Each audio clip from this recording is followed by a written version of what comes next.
La prochaine présentatrice, c'est la professeure Geneva voyons. Ndi. Je m'excuse. Genre, je le disais tellement bien tantôt. Fallait que ça arrive pendant que je suis à l'avant. Excusez. Professeure Geneva Ndiaye, qui est professeure de droit et directrice de l'Observatoire sur les migrations internationales, les réfugiés, les apatrides et l'asile. C'est dans la faculté de sciences politiques et de droit à l'UQAM au département de sciences juridiques. Et aujourd'hui, elle va nous présenter la complexité des lois en matière d'immigration au Québec et de survie du français, un débat d'actualité. Merci.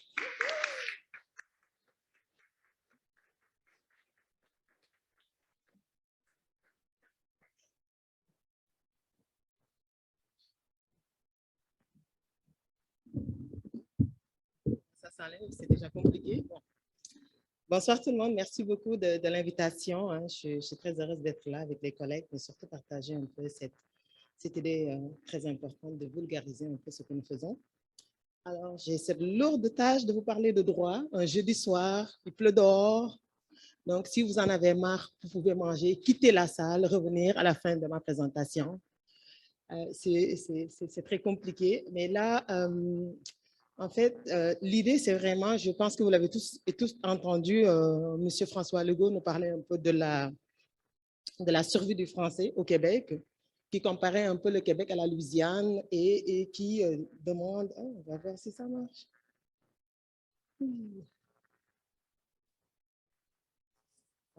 Yes! Alors, donc voilà, très rapidement, mon plan de travail, en tout cas, ça porte sur ces 3 éléments-là, quelques éléments sur l'immigration familiale, certainement, vous avez entendu parler d'immigration familiale, réunification, cela veut dire quoi concrètement? Quelles sont les dispositions législatives? En grosso modo, c'est juste pour dire qu'en droit, on utilise beaucoup de termes, les normes, les lois, etc. C'est juste pour dire, c'est qui encadre quoi, etc. L'immigration familiale, est-ce que c'est un enjeu du français au Québec concrètement, là? Malgré ce qui est dit, le discours politique est entretenu depuis quelques mois. Alors, quelques précisions sur l'immigration familiale, comme je le mentionnais tout à l'heure. Si on regarde les statistiques, il y a quand même sur 215 000 immigrants de 2011 à 2016, on a 50 000 immigrants qui sont parrainés. Qu'est-ce que ça veut dire un immigrant parrainé? Contrairement à un immigrant économique, c'est-à-dire quelqu'un qui vient ici pour travailler, un immigrant familial, un immigrant parrainé qui bénéficie de l'immigration familiale, c'est vraiment des immigrants qui ont été parrainés par des citoyens canadiens ou par des résidents permanents dans l'optique de faire venir leurs membres de leur famille au Canada, précisément à Québec. Donc concrètement, Paquito veut faire venir son conjoint, sa conjointe, sa femme, ses enfants. Ça passe par ce procédé-là, très, très rapidement. Alors, pourquoi M. François Legault veut rapatrier les pouvoirs en lien avec l'immigration familiale? Parce qu'il considère que ces gens-là ne parlent pas français, en tout cas pour la plupart. J'ai mis ces données-là tout simplement parce que, comme vous le savez, il y a un recensement là, qui a été fait l'année dernière, sauf que par rapport à la question linguistique, ces données, on les aura au mois d'août, à moins que Célia veuille organiser une autre séance. Je ne pense pas que vous soyez d'accord. Mais sinon, moi, je suis prête, là, je peux faire le voyage Québec-Montréal avec beaucoup de plaisir pour reparler de ça. Entre-temps, j'utilise évidemment le dernier recensement, c'est celui de 2016. Et quelles sont les données? Je vous invite à aller, je vous ai mis le lien, donc je vous invite vraiment à aller voir parce que c'est très ingénieux. Et ça vous donne des informations concrètes, malgré ce qui est soutenu dans le discours médiatique et dans le discours politique pour comprendre réellement. Parce que quand on parle d'immigrants, ou d'étrangers, ces concepts-là, ce sont des catégories qui sont créées évidemment par le droit et à chaque catégorie est attribué un statut, des droits, des obligations. Et malheureusement, dans le discours politique, on n'entend pas, on ne fait pas ces différences-là, puis on a l'impression que dans quelques années, on va recevoir des bateaux de fortune qui vont débarquer au Canada, qui vont nous voler nos jobs, qui vont nous envahir. Je peux vous garantir, il n'y en aura pas. Alors, bien que l'immigration, parce que la mobilité, c'est un droit fondamental, moi je pense qu'une Québécoise de Lac-Saint-Jean qui va aller en France faire ses études, comme au Népal, elle peut le faire, cette Québécoise-là. Mais la Népalaise qui veut venir aussi étudier ici, elle peut le faire, qui veut venir découvrir quand il fait moins 45, comme le saut que j'ai fait il y a quelques années, elle peut aussi le faire. Alors, si je regarde le portrait de l'immigration du Québec, ça, c'était donné vraiment du Québec, du MIFI, là, le ministère de l'immigration, de la francisation et de l'intégration. De 2016 à 2020, l'immigration familiale, grosso modo, représente 20%. 23,8% des personnes qui ont été admises dans la catégorie de regroupement familial. Et comme vous le voyez ici, on a quand même les époux, conjoints de fait, les partenaires conjugaux, qui représentent la grande majorité des personnes qui sont parrainées ici, des immigrants qui sont parrainés. Ensuite, il y a les parents, les grands-parents qui, surtout avec la COVID, on parle beaucoup de la dernière année, il y a une augmentation, c'est normal. On est resté 2 ans enfermés dans des cages. Nécessairement, les gens ont besoin de se voir. Comme les gens ne pouvaient pas partir, les grands-parents ont décidé de venir voir leurs petits-enfants et leurs enfants, clairement. Ensuite, il y a les enfants, les autres parents et l'adoption internationale. Parce que ça, ce sont ces catégories qui sont prévues. Et quelles sont ces lois qui encadrent un peu? Pourquoi François Legault demande un rapatriement des pouvoirs au niveau du fédéral? Tout simplement parce qu'au Canada, on a ce qu'on appelle la loi constitutionnelle de 1867. Je ne suis pas constitutionnaliste, donc il ne faut pas me poser des questions là-dessus. Par contre, ce qu'on a, c'est important parce que l'article 95, en fait, établit ce qu'on appelle la compétence partagée entre le fédéral et le provincial. C'est pourquoi, de temps en temps, vous entendez des chicanes de part et d'autre sur la question de l'immigration, mais c'est tout simplement parce que c'est un domaine, c'est une compétence partagée. Et cette compétence partagée-là, cela veut dire quoi concrètement? Ça permet au gouvernement fédéral de conclure des accords avec des provinces, et c'est le cas entre le gouvernement du Canada et le gouvernement du Québec, ce qu'on appelle l'accord Gagnon-Tremblay-McDougall, qui date de 1991. Dans cet accord-là, évidemment, le gouvernement du Québec a les pleins pouvoirs de sélectionner ses immigrants économiques, notamment les travailleurs qualifiés, etc., les investisseurs, les entrepreneurs et autres. Mais par rapport à l'immigration familiale, c'est seulement le Canada qui a la responsabilité d'admettre les catégories de cette famille-là. Par contre, ce que ça dit par rapport aux immigrants qui vont venir s'établir au Québec, c'est qu'ils sont parrainés. Je donne l'exemple de Paquito, toujours, qui va faire venir sa conjointe, son conjoint ou son... il m'a balancé tout à l'heure, il veut que je ne mange plus de la viande. Donc, du coup, vous comprendrez qu'il faut que je le cible ce soir parce que je veux continuer à manger. Je fais beaucoup d'activités physiques, mais je veux continuer quand même à manger de temps en temps des bistecs. Bon. Donc, c'est pourquoi je le cible. Et du coup, donc, Paquito veut faire venir son conjoint, bref, ses enfants ou ses parents, qu'importe, là, et que la destination finale, c'est le Québec. Dans ce cas-là, évidemment, le Québec va appliquer ces critères. Pourquoi? Pour faire venir, parce qu'une fois que Paquito fait sa demande au niveau du fédéral pour faire venir un membre de sa famille, très rapidement, le Canada va évidemment vérifier si la personne qui sera parrainée fait partie des catégories réglementaires. Ouais, on ne veut pas s'en aller, mais si moi je peux continuer sur la présentation, c'est correct. Est-ce qu'on va y arriver? Ça me fait une petite pause, hein? C'est super, hein? Yes.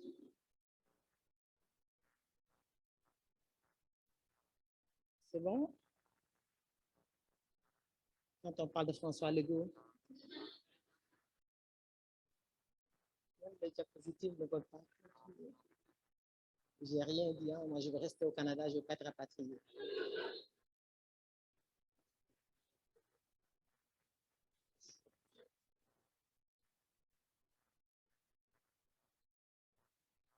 Non? Vous pensez qu'il va me laisser rester au Canada? Ça dépend si le Québec devient un pays. Est-ce que je parle bien le français pour mériter de rester au Québec? Oui, on va faire un test. Ça marche pas. Vous voulez, Célia, que je continue quand même? Oui, mais c'est ça, voilà. Mais on va y aller. Il n'y a pas de. Voilà. Ah, ben. En plus, c'est la viande qui s'en vient. Paquito, ça n'a pas de bon sens. Je vais arrêter. Je prends la résolution ferme devant tout le monde de ne pas arrêter de manger de la viande, mais je vais réduire de manger de bonne quantité.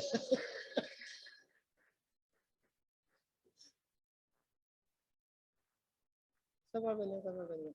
Sinon, ce que je voulais dire par rapport à cet accord-là, c'est que malgré ce qui est compris, en tout cas dans ce discours médiatique, etc., c'est que le Québec, il y a un pouvoir quand même d'appliquer ces critères-là. Je vais juste vous montrer quelques éléments. Voilà, c'est ça. Merci Célia.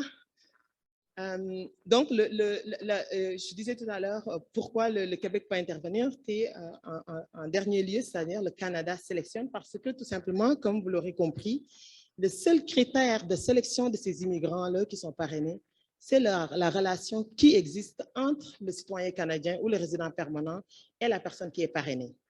Alors que pour l'immigration économique, donc, le gouvernement du Québec a les pleins pouvoirs, établit un nombre de critères, notamment le niveau de formation, la langue, etc., les compétences d'expertise pour s'assurer qu'évidemment, le bon immigrant s'intègre au Québec socialement, du point de vue de son travail. Par rapport à l'immigration familiale, ce n'est pas le cas. Ce n'est pas le cas. Le seul critère, à juste titre, on parle de réunification familiale, de regroupement familial, donc des gens qui se regroupent, qui veulent continuer à constituer leur famille. Donc, c'est le seul critère qu'on a au niveau de la loi sur l'immigration. Et ça concerne qui? Les époux, les enfants, les grands-parents et les autres membres de la famille qui peuvent être parrainés à travers ce mécanisme-là. Et comme je le mentionnais, le gouvernement du Québec, évidemment, à travers la loi sur l'immigration, permet le parrainage, que ce soit un parrainage individuel, mais aussi un parrainage collectif. Donc, vous avez vu lors de la crise syrienne, la crise ukrainienne, de plus en plus, les gens qui s'organisent pour faire venir du monde. Dans le discours du 24, 26, 28 mai, là, en tout cas la fin du congrès de la coalition à venir Québec, ce public-là n'était pas visé. Ce n'est pas les réfugiés qui sont visés, c'est vraiment l'immigration familiale en tant que telle. Donc, au niveau du droit québécois, je ne parle pas du droit canadien, du droit fédéral, mais du droit québécois, un ressortissant étranger qui appartient à la catégorie de regroupement familial doit, pour s'établir à titre permanent au Québec, faire l'objet d'un engagement d'une personne physique ou d'un groupe de personnes physiques conformément aux articles 22 à 24. Donc, si Paquito veut faire venir son conjoint, sa conjointe, etc., il y a un contrat d'engagement qui est conclu entre lui et le gouvernement du Québec, pas avec le gouvernement fédéral. C'est vraiment avec le gouvernement du Québec qui doit s'assurer que le répondant, évidemment, invite ces personnes-là, son enfant à charge, son père, sa mère, grand-père, etc., et qu'il a les moyens de subvenir à ses besoins essentiels de ces personnes-là qui seront parrainées. Et ça, c'est du ressort du Québec qui applique ces critères-là. Concrètement, Paquito fait sa demande au fédéral. Le fédéral vérifie si son épouse fait partie de la catégorie réglementaire, c'est-à-dire qui sont prévus à l'article 117 du règlement sur l'immigration et la protection des réfugiés. Une fois que c'est fait, dit OK, comme la destination finale, c'est le Québec, je laisse le soin au gouvernement du Québec d'établir un engagement, un contrat avec la personne qui veut parrainer. Donc, c'est important, à mon avis, que les gens puissent faire la différence. Et il y a des exclusions, évidemment, on ne peut pas inviter tout le monde à venir au Canada, comme le laisseraient croire certains médias. L'immigration familiale est l'enjeu. Parlez-vous français, s'il vous plaît? C'est important, avant d'arriver au Québec, de vérifier si on parle français. Pour l'immigration économique, il y a eu des réformes qui ont été introduites et effectivement, on exige que les personnes, par rapport à l'immigration économique, puissent parler français. Mais si on regarde les statistiques de Statistique Canada, là, sur 8 millions de personnes, il y a 75 000 qui ne parlent ni français ni anglais. Donc ça, c'est important à mon avis. Ça soulève un débat certainement futuriste là, de voir que le français est en danger, surtout à Montréal. Mais les statistiques nous disent quand même, sur 8 millions de personnes, il y a 75 000 qui ne parlent ni français ni anglais. Qu'est-ce que cela veut dire concrètement? Cela veut dire que plus de 94% des Québécois et des Québécoises parlent au moins le français comme langue. Cela ne veut pas dire que le français n'est pas en danger, encore une fois, et je le nuance. Ça veut dire que certainement, il y aura des choses à faire, mais est-ce que c'est pertinent d'aller chercher ce groupe de personnes-là? 1% de la population ne parle pas le français comme langue officielle, parce qu'il y en a qui parlent français et anglais. Les immigrants représentent 13% de la population du Québec. Okay? Et les immigrants parrainés, dont les époux, conjoints de fait, etc., les enfants, ils représentent 3% de la population totale du Québec. Et pourquoi on devrait modifier cet accord-là, l'accord qui a été conclu entre le Québec et le Canada pour conférer ce pouvoir-là au Québec? Moi, je m'interroge et on est là, je pense, pour nourrir la réflexion, pour voir si c'est vraiment important d'intégrer ce débat-là lors des élections, des prochaines élections qui s'en viennent. Je pense qu'on a d'autres choses à gérer que en tout cas, même si la CAQ gagne les élections, je ne pense pas que ce sera faisable pour une législature de modifier, d'autant plus qu'on a déjà reçu la réponse du fédéral qui dit absolument non, non et non. Alors, pourquoi? Mais en dehors de cet enjeu politique-là, il y a des enjeux de droits fondamentaux. Moi, je serais très, très mal à l'aise, pour moi, là, très mal à l'aise de dire je vais imposer ma grand-maman qui vient de quelque part du Sénégal, qui n'a jamais fait et qui veut venir découvrir évidemment la neige et le froid au Québec, de lui imposer un test de langue française. C'est comme si on imposait ça à une grand-maman qui est au Lac-Saint-Jean, qui, à un moment donné de son existence, n'a pas fait. Je ne suis pas en train de faire du parallélisme ou de la comparaison, je suis en train juste de dire que le regroupement familial, c'est un droit fondamental. Les gens se marient avec n'importe quelle personne, pas parce que la personne parle français, parle anglais ou autre chose, mais parce qu'on s'aime, on a envie de développer, de vivre ensemble. Et je pense que c'est ça la priorité, au lieu de taper fort sur une population qui ne représente pas grand-chose. Par contre, et c'est là où c'est important, parce que quand je parle d'enjeux en lien avec les droits fondamentaux, évidemment, on peut aller tester évidemment devant les tribunaux l'application de l'article 10 de la Charte canadienne, le principe d'égalité par rapport à l'accessibilité. Pour terminer, c'est un faux débat. Moi, je considère sincèrement que c'est un faux débat, qu'on a beaucoup de choses à discuter lors des prochaines élections, notamment le bilan de la COVID, les questions économiques, la main-d'œuvre, le chômage, les prix des études. Il y a énormément sur tous les aspects économiques, mais cet élément-là, il peut figurer l'immigration peut-être au cœur des débats électoraux qui s'en viennent, mais je ne pense pas que ce soit très, très pertinent. Mais ça, encore une fois, c'est mon opinion personnelle.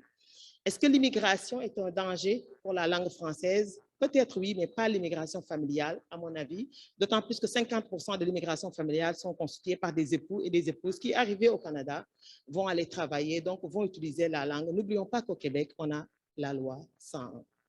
Et c'est sur ce terme-là que j'invite vraiment à un changement de paradigme dans la politique migratoire du Québec. C'est une nécessité, en fait, de changer de perspective. Dans nos travaux au niveau de l'Observatoire, on essaie depuis quelques années d'expliquer un peu que l'étranger qui vient ici n'a pas besoin d'aide sociale. Il paye 9 000 $ par session. Donc, il ne vient pas voler de job de qui que ce soit. Il contribue financièrement, que l'immigration économique, l'immigration a des aspects positifs, notamment on le constate au Québec. Ça ne veut pas dire qu'il n'y a pas de problème.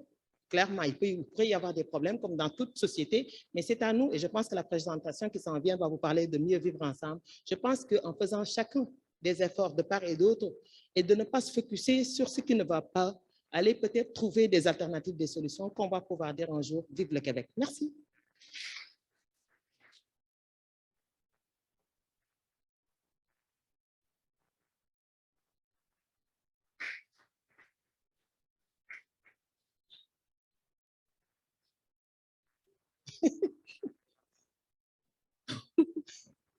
Merci beaucoup. C'était fort intéressant. Moi, je suis pleine de questions. Je ne sais pas s'il y en a dans la salle.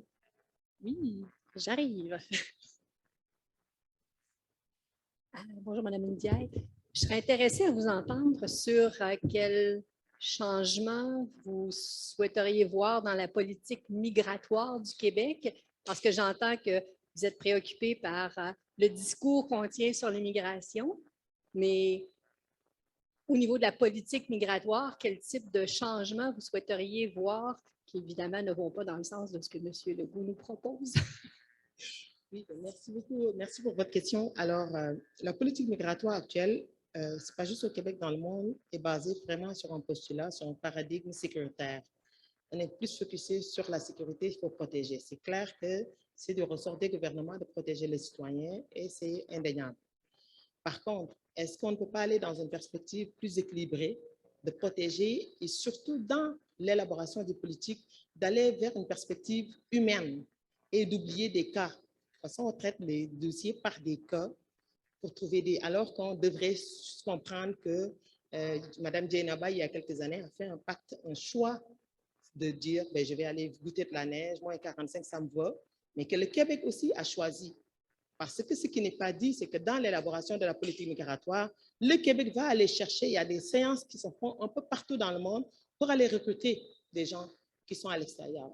qui veut faire venir. Donc, ce langage de vérité-là, c'est communicationnel dans l'élaboration de la politique migratoire. Pour moi, c'est un premier élément à faire. Ensuite, dans l'analyse de la migration au total, faire sortir les aspects positifs et les aspects, à mon avis, la politique migratoire, dans son élaboration, se focus beaucoup plus sur les aspects négatifs. On parle beaucoup de migrants. Didier Bigot parle de construction politique, construction plus de gestion de crise des migrants, parce qu'ils arrivent, alors qu'on, dans une perspective plus durable, plus structurante, on devrait voir les immigrants comme des individus qui choisissent juste de quitter leur pays, d'aller vivre dans un autre pays, en apportant un bagage, des compétences, des expertises, et qui choisissent de venir y vivre. Je parle de l'immigration choisie, pas de l'immigration forcée. Je ne sais pas si ça répond à votre question. Dans quelques années, peut-être je ferai de la politique et je pourrai élaborer des politiques qui vont vous convenir. Merci.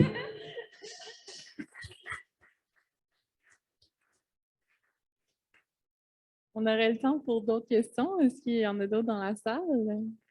On ne doit pas se gêner. Il n'y a pas de mauvaises questions. Moi, j'aurais une question. Là, je sais que vous parliez d'immigration, mais quand on parle, par exemple, de visa de séjour, je sais qu'il y a énormément d'inéquité au niveau de l'octroi, mais je ne sais pas si c'est au niveau du Québec, c'est peut-être plus au fédéral. J'ai un exemple en tête, un ami qui est camerounais, qui est ici depuis plus de 10 ans. Qui est établi ici et qui aimerait que sa mère vienne visiter ses nouveaux enfants, mais que ça fait plusieurs années que c'est refusé, malgré le fait que la personne parle français.